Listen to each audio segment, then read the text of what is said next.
It is no secret that the PS5 is leading in popularity this generation. Is it really the best overall console, or is PlayStation just relying on brand recognition and riding on PS4 success? Of course, there are so many aspects that make each console better than the other. Unfortunately for Sony, there are many shortcomings of the PS5 compared to the Xbox Series X that may be enough to win you over. This list isn't intended to slander the PS5 as it still is an amazing next-gen console, but rather inform consumers and hopefully get Sony to further improve their system. This list is not in any specific order. Let's get started. Number 1. Theoretically more powerful. Microsoft has made it a mission to point out that the Xbox Series X's GPU has over 12 teraflops of power, which is undeniably more than Sony's 10.3 teraflops. As well as boasting things we still do not fully understand, such as having full RDNA 2 architecture and other advantages such as fixed clock speeds. Right now, games are near equal in graphics, resolution and performance across both platforms, with both consoles only having slight advantages over the other depending on the game. Although when developers do get a better handle on developing games for both systems, it is expected that the Xbox Series X will start to lead in terms of graphics and performance. It does have an advantage in virtually every spec except SSD bandwidth, which may not actually benefit the PS5 as much since developers likely will have to develop multi-platform games with the Xbox's slower, but still very fast, SSD in mind. Number 2. Possible exclusive Bethesda and ZeniMax games.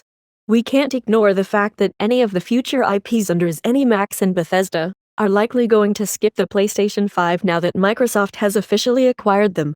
While there is still the possibility of select few making their way onto PlayStation, it seems very unlikely any new unannounced games will. In case you aren't aware, a few of these IPs include Fallout, Wolfenstein, Doom, Dishonored, and The Elder Scrolls, which includes Skyrim. This roster of games can potentially give Xbox the edge in exclusive games for many previous fans of those series. Number 3. Full backwards compatibility. The Xbox Series X is compatible with a huge amount of Xbox 360 games, as well as a small amount of original Xbox games, in addition to virtually every Xbox One game. The best part is that they do not need to be repurchased. Your discs and digital licenses will work on the Series X. On top of this, playing on an Xbox Series X will improve the performance of those previous games, and some titles even support rendering the games at 9 or 16 times the original resolution.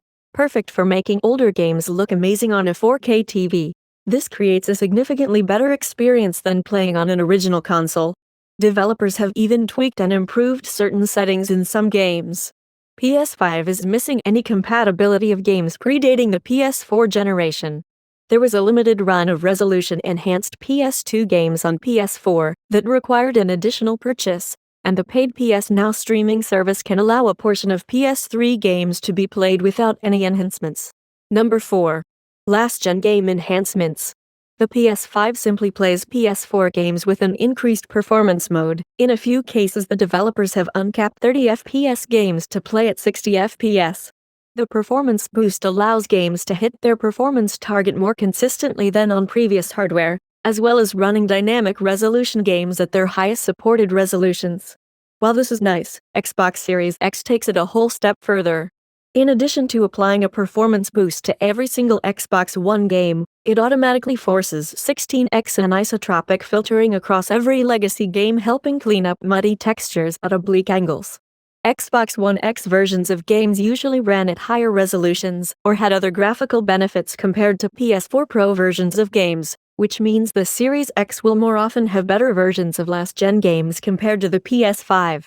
Developers also get the option to make graphical or resolution enhancements on games running in backwards compatibility mode on Series X, which cannot be done on PS5 outside of minor dynamic resolution enhancements. For example, while Cyberpunk 2077 is one of the few games that had the FPS cap changed to 60 FPS on PS5, all the visual settings and resolution limits are the exact same. CD Projekt Red was able to implement graphical and resolution upgrades on Series X, despite it being the Xbox One version. Upgrading the frame rate on last-gen games is significantly easier to do on Xbox than on PlayStation. Call of Duty Warzone has received a 120 FPS mode on Series X despite running in backwards compatibility mode, which may not even be possible on PS5 without a next-gen port. Microsoft also recently announced FPS Boost, which is a new technique that allows games to run at double their frame rate without any actual code being changed from the developer. The selection of games that received this feature was limited at launch, but has already seen a sizable increase in the addition of many Bethesda and EA games incorporating this feature.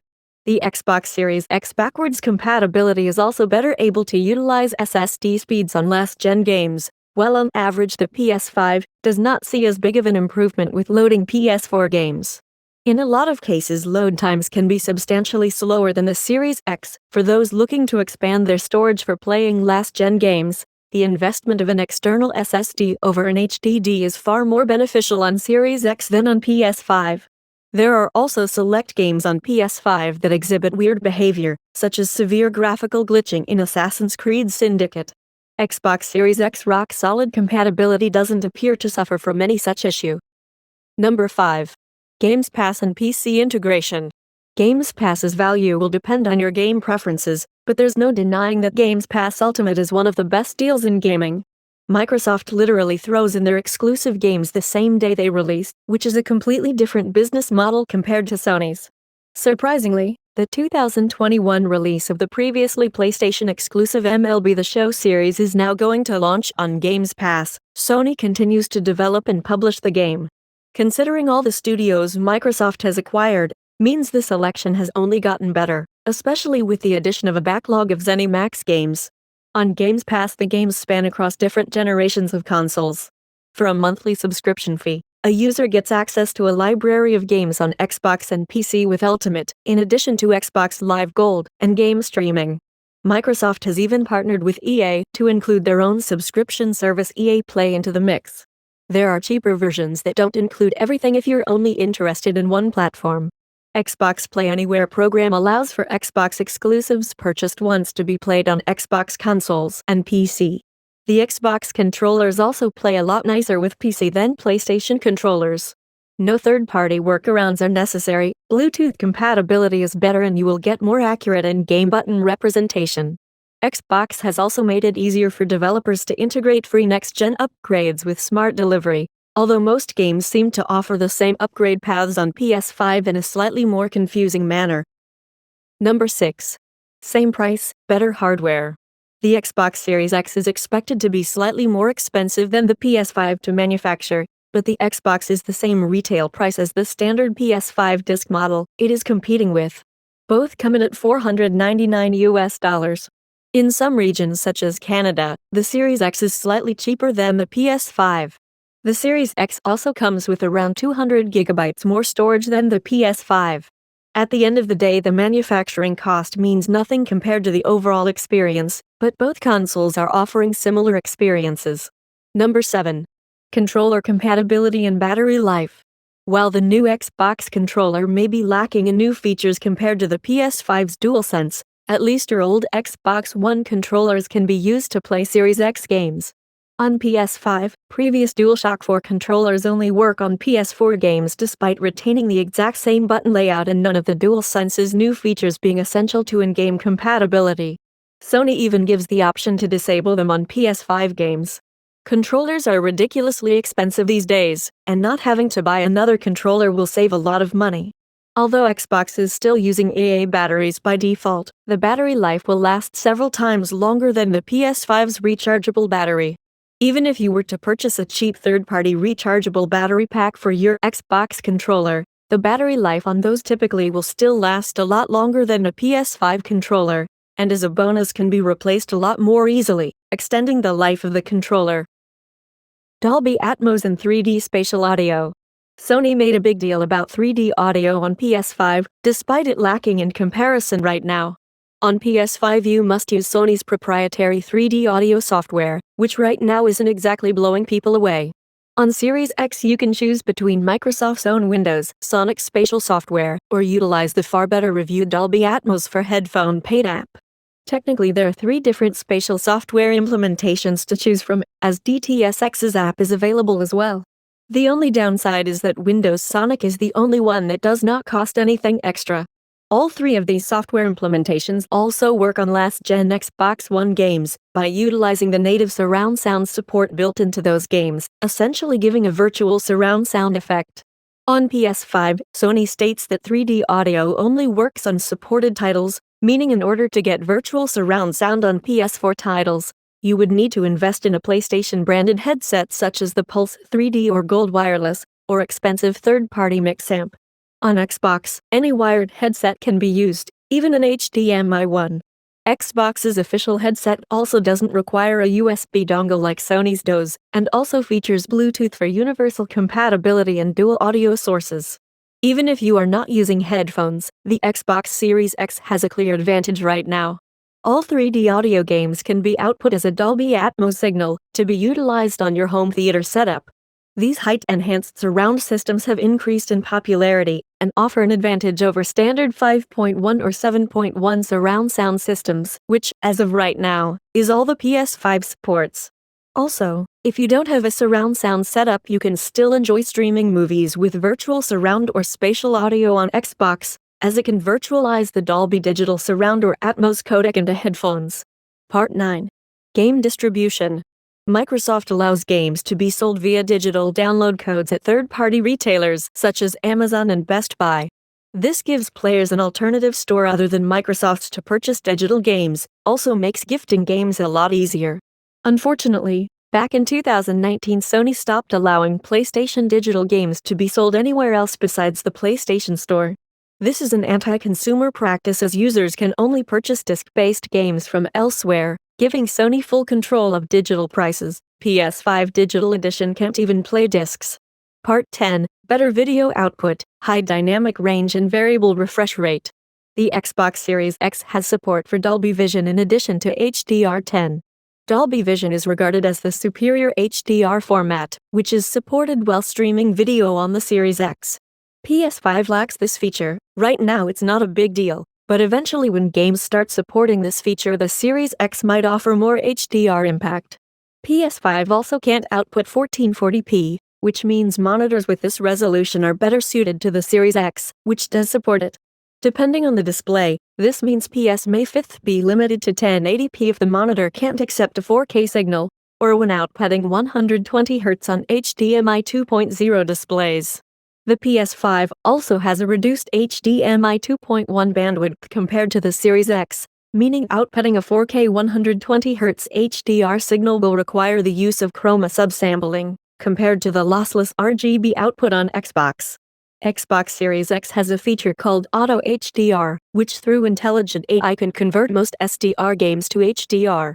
The results so far have been fairly good, and the feature can be turned on or off.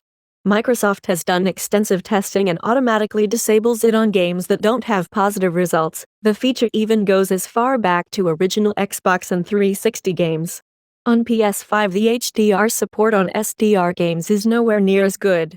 The PS5 outputs all SDR games in HDR when HDR is enabled, but it does so by simply tone mapping the SDR signal in an HDR container. There's nothing fancy going on here. This overall messes with how a TV would normally display the image, which can cause certain elements to look worse or overly bright. Unfortunately, there's no way to automatically disable this on SDR games without manually turning off HDR in system output settings on PS5. PS5 still hasn't received the VRR update yet, so even when it eventually arrives, we don't know how well it will even be implemented. The Xbox Series X has some of the best VRR support of any graphics hardware. The Series X supports both AMD FreeSync over HDMI and the HDMI 2.1 Forum VRR, which means it should work on FreeSync-only monitors in addition to HDMI 2.1 VRR-only TVs. Xbox also does LFC automatically to compensate for 30 FPS games on a 60 Hz signal. It also allows 120 Hz output to be forced on all games regardless of FPS cap, unlike the PS5, which has benefits such as full-range VRR through LFC, lower input lag on certain TVs and slightly better frame pacing during performance drops on fixed refresh rate displays. The Xbox Series X improves on the Xbox One by supporting VRR on all games, whereas Sony has said when they launch their VRR update, it will only work on supported titles. Bonus part, Quick Resume and Instant On.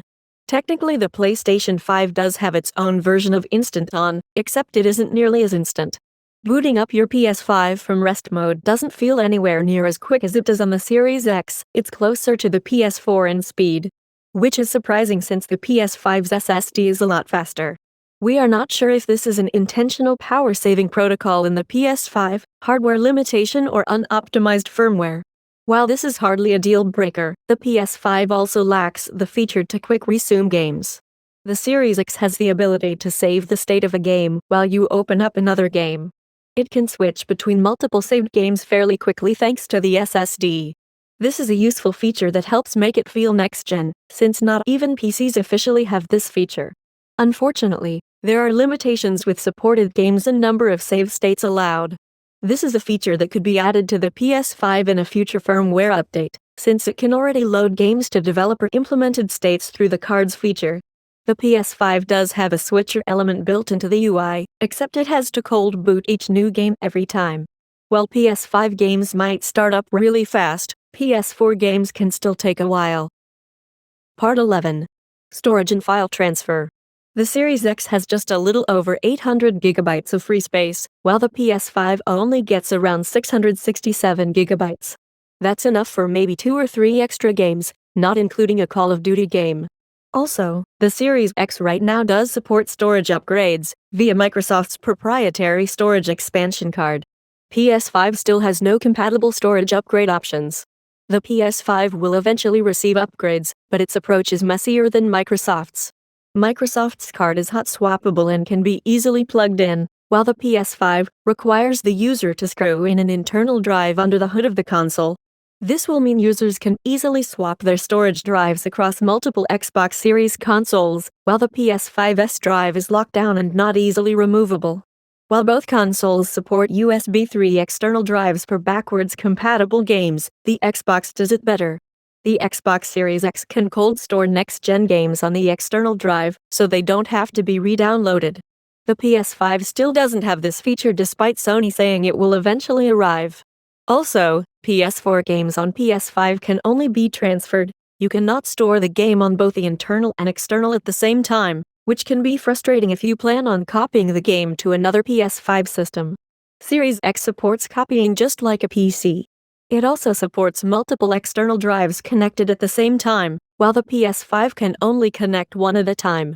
External drives with a USB hub built in are supported on Series X, but not on PS5. As of right now, the Series X does support more video file formats and streaming apps, making it a slightly better media system.